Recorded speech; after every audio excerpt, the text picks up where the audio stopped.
জগন্নাথে উঠে পড়েছে, দেখতেই পাচ্ছেন। আর এখানে সব পরিষ্কার হয়ে গেছে। নমস্কার, নতুন একটা ভিডিও নিয়ে চলে আসলাম। উঠে পড়েছি, ফ্রেশ হয়ে গেছি। ছেলের আন্টি চলে এসছে, আর আন্টি একটু দেরি করেই এসছে, 8টার সময় এসছে। তো এখন 8:30 বাজতে ছিল, 8:20 বাজে। 9টা 5:10-5-এর মধ্যে হয়তো ছেড়ে দেবে। এখন আর পড়ানো কিছু তো নেই, এখন শুধু যেগুলো হয়ে গেছে রিভাইজ ধরবে, একটু ধরে চলে যাবে। সেই জন্যই হয়তো দেরি করে এসছে। তো দেখা যাক। আর মেঘলা মেঘলা করেছে, রাত্রিরে মানে বৃষ্টি হয়েছে। তো এখন মেঘলা রোদ্দুরের কোনো আভা দেখতে পাচ্ছি না, তাই চিন্তা হচ্ছে। ছেলেটা যেহেতু পরীক্ষা আগেও বলেছি। আর এখানে এইদিকে তো মাসি এখনও আসেনি, মাসি আসবে।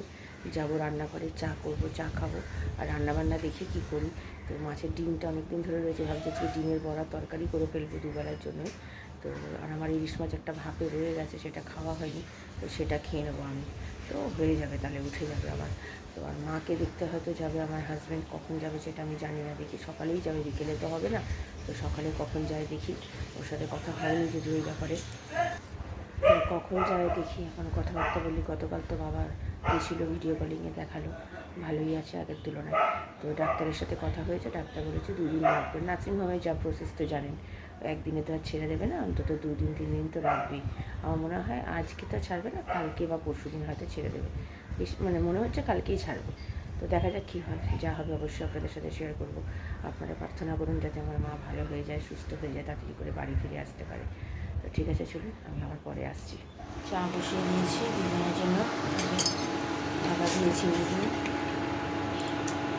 আর এখানে পুরোনো দুধটাই জাল দিচ্ছি, নতুন দুধ যেহেতু নেই। তো পরে দেখা যাবে দেবো কি দেবো না। তো আগে চলুন চাটা করি।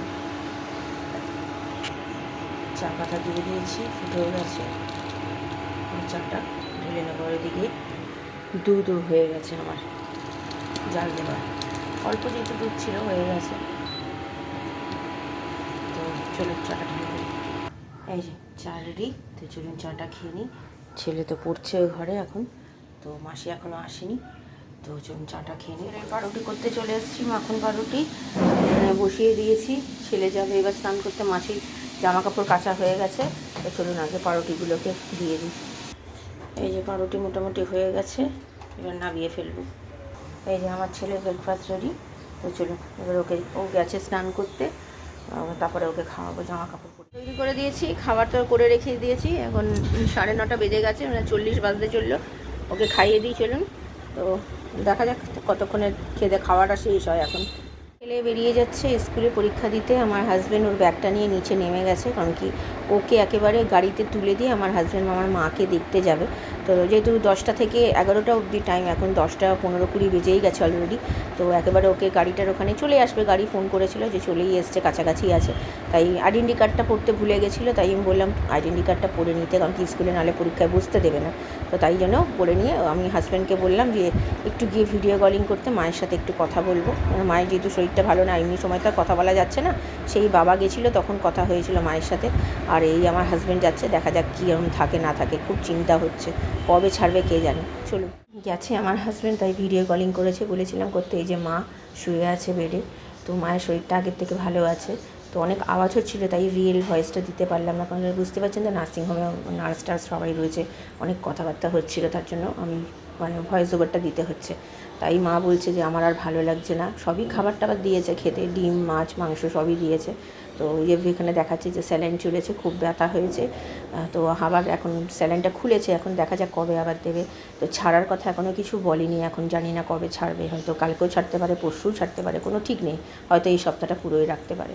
তাই আমার বাবাকে বললাম এখানে এসে থাকার কথা। বাবা বলছে এখন থাক, মা বেরিয়ে তারপরে। ঘরে চলে গেছি একেবারে রান্না করতে। আলুটা শুধু কেটেছি আর লম্বা লম্বা করে মাছগুলো ভেজে নিলাম। আর ডিমেতে নুন হলুদ একটু লঙ্কার গুঁড়ো মাখিয়ে রেখেছিলাম। অল্প করেই আলু নিয়েছি, কারণ কি আমার ছেলে আর আমার হাজব্যান্ড খাবে, আর আমার তো ইলিশ মাছ আছে, তো সেই জন্য বের করেও রেখেছি সেটা। তো আলুটা কালো জিরে ফোড়ন দিয়ে ভালো করে লাল লাল করে ভেজে নিয়ে, এই যে ইলিশ মাছটা নুন দিয়ে ভালো দেখেছেন লাল লাল করে ভেজেছি। তারপরে এর মধ্যে দিয়েছি হচ্ছে জল, মশলা, লঙ্কার গুঁড়ো, হলুদ গুঁড়ো, জিরে গুঁড়ো, নুন তো আগে দিয়েছি, সামান্য মিষ্টি কালারের জন্য। মাছ দিয়ে কাঁচা লঙ্কা দিয়ে ভালো করে নেড়ে চেড়ে নামিয়ে ফেলেছি। এটা খুব ভালো খেতে হয়। সেদিনকার ঝোলটা আমার হাজব্যান্ডের ভালো লাগেনি।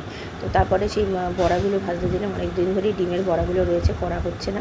তো তাই ভাবলাম আজকে ডিমের বড়া আর এই মাছের ঝোল দিয়ে হয়ে যাবে। তো তাই এই করেছি, মোটামুটি হয়ে গেছে। তার মধ্যে 2-3টে আমি খেয়েও নিয়েছি, গরম গরম খেতে আমার খুব ভালো লাগে ডিমের বড়া। তো ছিল রান্নাবান্না কমপ্লিট। এবার আমি চারজনকে খেতে দিয়ে দিলাম। এখানে দিয়েছি হচ্ছে বড়া আর মাছের ঝোল। মাছের ঝোলটা খুব ভালো হয়েছে। তো আর এইদিকে গ্যাসটা এখনও পরিষ্কার করা হয়নি, পরিষ্কার করব। তো আমার হাজব্যান্ড বেরিয়ে গেলে তারপরে যাবো স্নান করতে। জামা কাপড় যা আছে সবগুলো উল্টে পাল্টে দিলাম, এখনও ভেজা আছে, সকালে পরে তুলব। চলে এসছে, আজকে ভেতরে দিয়ে গেছে, আজকে আমার হাজব্যান্ড দিয়েছে। নোংরায় হাত দেয়। কেমন হলো পরীক্ষা? জানার মধ্যে সেলাইটা জ্বালিয়ে দিতে বাবা। আজকে ভেতরে ছেড়ে যেতে কাকু কিছু বলছিল তোমায়? চলে এসো। কেমন হলো বাবা পরীক্ষা? কোশ্চেন জানা এসছে না কঠিন এসছে? হ্যাঁ, কঠিন ভালো এসছে। আজকে দুপুরের খাবার এই ডিম, মাছের ঝাল মানে ঝোল, আর এই হচ্ছে আমার ইলিশ মাছটা। তো ছেলে এসে গেছে, ছেলের পরীক্ষা মোটামুটি ভালোই হয়েছে, খারাপ খুব একটা হয়নি। আর এখন বাজে 2 বেজে গেছে, 2:30 বেজে গেছে। তো ওকে খাইয়ে দিয়ে তারপরে আমি খাবো। তো চলুন আগে খাবারটা সেরে ফেলে, অনেকটা বেলা হয়ে গেছে, আমার খেতে খেতে 3:30 অলরেডি বেজেই যাবে। চলুন। গুড ইভিনিং, এখন 6:45 বাজে। আমার ছেলেকে তো খাইয়ে দেয়, আমি খেয়ে দিয়ে উঠতে উঠতে 3:30 বেজে গেছে। তারপর দেখছি একটা আননোন নাম্বার থেকে ফোন। তো ফোনটা তুলে, প্রথমবার তুলিনি, এখন যেহেতু অনেক স্ক্যাম হচ্ছে সেই জন্য আমি আর ফোন তুলি না। এখন অনেকটাই ফোন, মানে একবার ফোন করলে আমি তুলতে চাই না, যতক্ষণ না 2-3বার করে। তো তারপরে 1-2বার করেছে, তারপর ফোনটা তুলে দেখছি আমার দিদি দিদি মানে এখানে যে মাসি থাকে তার মেয়ে। তো ওই দিদির নাম্বার আমার কাছে অনেক দিন ছিল না, তাদের সাথে অনেক দিন কথাও হয় না।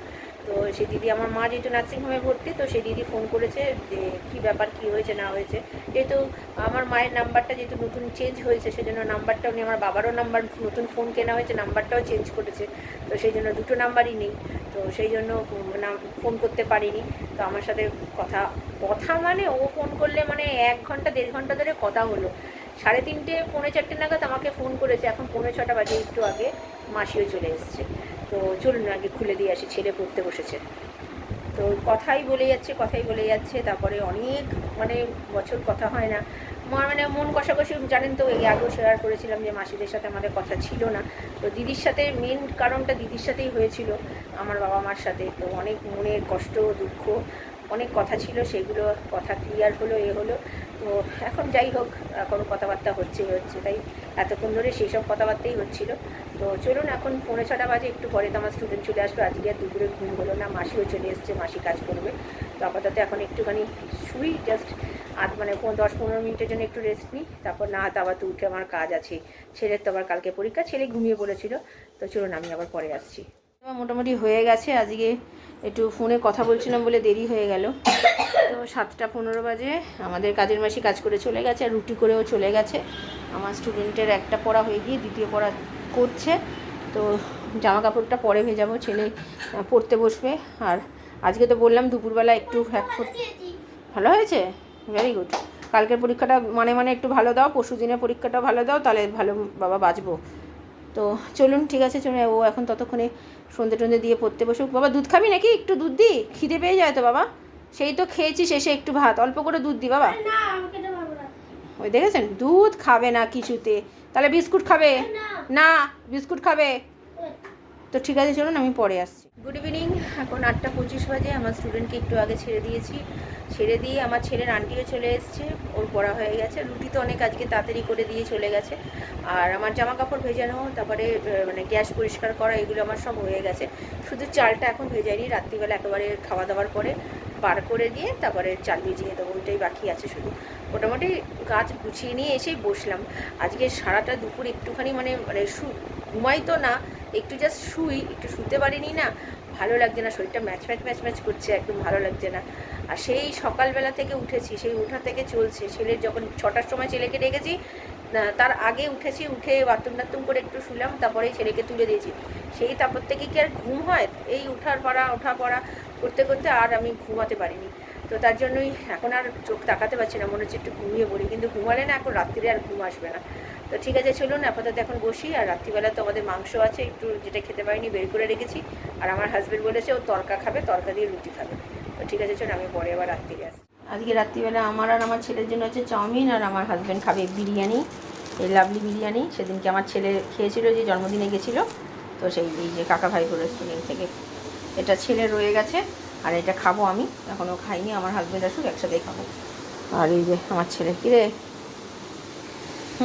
চাউমিন দেখে ওর বাবা নিয়ে এসছে বিরিয়ানি, বলে আমাকে তো আমার জন্য কেন আনিনি, আনলাম, সবসময় তো বিরিয়ানি খাস, খা না, চাও খেয়ে নাও। রাত্রিরে খাওয়া দাওয়া হয়ে গেছে, একটু দেরি হয়ে গেছে আজ আমার হাজব্যান্ডের আসতে। তো রুটি তো করালাম, রুটিটা পুরো ধরা রয়ে গেল।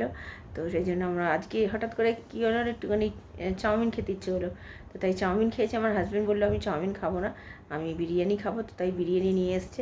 আমার ছেলে আগে যদি বলতো বিরিয়ানি, তাহলে আমার ছেলের জন্য বিরিয়ানি আনাতাম, ওর তো জানেন বিরিয়ানি পছন্দ, তো চাউমিন নিয়ে এসছে, ওইটাই খেয়েছে।